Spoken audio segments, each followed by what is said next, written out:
Thank you for tuning in to Koppen with Comic. I'm Brian Koppen, and I'm here with comic Sue Funke.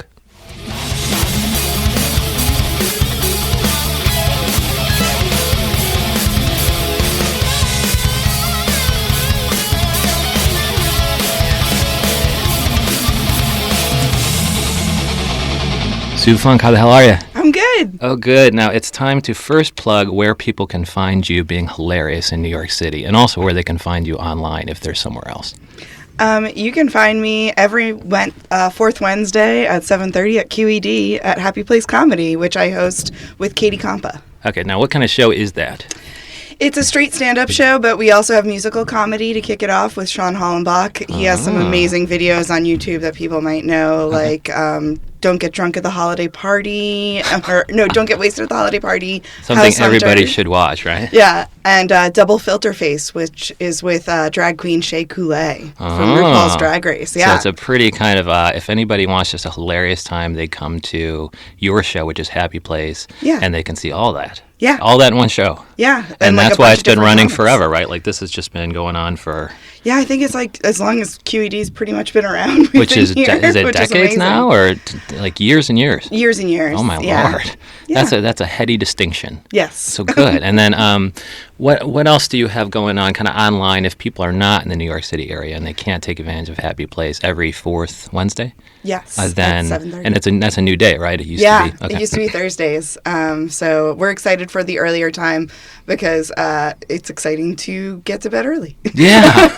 And everybody's more likely to come if they don't have to come out to like a 12:30 midnight show or something like that. Yeah. And then online, where can people find you? I know I follow you on Twitter. Yeah, I'm at the Sue Funke on all social media profiles. The Sue Funke. Yeah. And his last name is spelled Funke? Yeah. Okay. All right. Now, what we're going to talk about today is you actually also have interesting day jobs, or you've had them, and they were almost in the area of maybe police procedurals, true crime. Yes. Okay. I work for A&E Networks during the day. I am a social media strategist, and I work on a show called Live PD, which is basically, it's similar to the show Cops. We follow precincts across America live, and it's 9 p.m. to midnight on Fridays and Saturdays, and then on Mondays we follow EMS workers and firefighters on live rescue from 9 to 11. So and wasn't Dan Abrams the legal correspondent on one of those? Like he used to he's be a big host talking head on legal Live guy, PD. and he's Live PD. Yeah. So he talks about things like whether or not, and I was a former lawyer, nowhere near what Dan Abrams is, and so that would be interesting because he has to talk about what the requirements of probable cause and unreasonable search and seizure and things like that. Yeah, he offers legal insight, and then we have two police correspondents, Tom Morris Jr., who used to work on America's Most Wanted, and Sean, his nickname Sticks Larkin, is a sergeant. Larkin. You should have a cool name like that. Yeah. Like the Sue Funke and Sticks Larkin. Yes. I love that. And Tom Morris Jr. and I started a podcast as a spinoff from the show. It's called PD Stories. And now how is that, for people who watch Live PD, how is PD Stories similar or different? So we kind of take a step back, and instead of being live in the field, we're talking about stories that you've maybe never seen with some of the officers from the show and from other departments across America and other kind of jurisdictions. So we've talked to people from the FBI. We had an FBI profiler who is one of the most famous profilers ever. Her name is... I wish I could remember. Her first name is Mary. It's an amazing episode. We've talked to several people from the NYPD now, and we've talked to U.S. Marshals who are fascinating. U.S. Marshals is the oldest law service in America. Yeah. They were that's what Westerns were based off of, but now they are kind of the guys that go out and get people who have outstanding warrants. Like federal warrants and things like that? Okay. So they're fascinating people. And so that lends itself to fascinating comedy, but is there any overlap between your personal act, your stand-up act, and any of this stuff? Have you been able to borrow from your day job at all? It's weird. I don't really, because my job is so, police work is very serious. There are some crazy things that happen on Live PD for sure that are very funny. Yeah. Americans are funny people and do weird things. Yeah. But it hasn't really come into my routine, because my routine is more like my everyday life and reactions to things and people. And kind of my worldview, and the view of Live PD and PD Stories and that kind of stuff is so much more not to say dark, but just so different that it's like, it's harder to find humor there. Yeah, it's the dark side of the world, whereas your worldview is a little bit lighter, I would think. Or kind of, what is your worldview? If somebody had to kind of look at you from space, look at your comedy from space, what do you think you as a unique comic have as far as insight? What's your unique slant on the world? How do you view it? What, is it rose-colored glasses, or is it just, shit-covered glasses? I think, it's a little bit rose-colored. I think I am kind of an optimist, but I think I also, I talk a lot about just how, I have a friendly face, and people just tell me all sorts of random stuff in my life. And then you say them into the microphone for laughs, right? Exactly. There's just been a lot of quirky experiences, and I think that my reaction to them is also, I don't really get mad at things that have set me back. I kind of find the humor there. Oh, good. So I think it's just a lot of weird and crazy things that have happened to me where I'm kind of this is kind of ridiculous and there's something funny here. Good, yeah, because everybody's had that ridiculous thing happen to them, and it's just great when somebody who's funny can collect them all in just a hilarious, punchy stand-up routine. Now, I guess I was reading this book on stand-up comedy, and I think it was dated. It was an ebook, but I think it was really dated. It might be Judy Collins or somebody like that. And one of the things that she said, which was just bizarre, is almost storytelling is not really ideal. And I was like, what the hell are you talking about? People just go through a story, maybe there's not a lot of punches, maybe that's not funny. But if you use it as a joke role with the story as the kind of the navigating narrative principle, then it works. I mean, people like Birbiglia or Mulaney, they're doing stories all the time now. Yep. Do you think it's dated? And are your kind of anecdotes from real life, are they stories? And how do you kind of keep them funny? And isn't it just stupid that somebody would say storytelling is just not... I mean, do you include a lot of stories, or is it just you really try to be almost just like joke roles, even though it's a story? I'm not so much. I think that storytelling's really hard, and I think that's something that's, not all comedians are great storytellers. There is a difference between a story and a joke. I think it's a matter of, if you're a funny storyteller, you're good at peppering it with jokes. Okay. And that's what I think good comedians like Birbiglia and the alt comics that I came up with, they're all really good at storytelling because they really give these funny little details, even Birbiglia's Sleepwalk with Me, the fact that the whole incident happens in a La Quinta, just that word alone is funny. Yeah, and even if it didn't, it's good he picked that hotel chain, exactly. The La Quinta. Now, so do you do stories then? I mean, are the all comics you came up with, they're doing stories. Now, are you doing it, and is it just you have an eye for which stories naturally have all those hilarious details? Because, I mean, if you pick the right stories, you're actually picking a collection of jokes. Yeah, I would say I think a lot of my jokes are from stories and they come into themes. So I'll tell a joke about, I have a joke about how I was invited to a Coke party and it was the most ridiculous invite I've ever gotten in my life. And then I go into my feelings of the on invite? Coke and and the details of the invite. Oh, that sounds like a Stefan bit or whatever. You just lace that thing with hilarity, right? Yeah, so it's just the whole setup of it is just, that's a story that leads into jokes kind of thing. Okay. Now, and as far as I'm watching all these true crime things and these police procedurals, and I was watching Flint Town on Netflix, which was just them going into, I mean, of course it's not live because it's Netflix, but they were going through these, police officers tackling crime in Flint, which is notoriously difficult. And one of the things I liked was all the diverse people's stories. How the white woman shows up and they're immediately playing the race card, and then immediately the officers of color, they're shooting that down. They're like, "No, lady, you just got to shut up. You are not, you guys are totally in the wrong here. It has nothing to do with skin color. This is this is not a racist police sergeant in front of you right here. What you're doing is incorrect." Now, so I mean, the diversity was interesting to me, and as far as your show, I know it's diverse. Mm-hmm. You've already said it's a collection of varying talents and things like that. What role do you think diversity plays in just being a valuable commodity on its own? It's for a valuable. Yeah, well, yeah, for stand-up. Yeah. And I guess you probably see it in your day job too. Yeah. But just kind of do you view diversity as per se interesting and something that just makes everything better? Because I think it kind of does.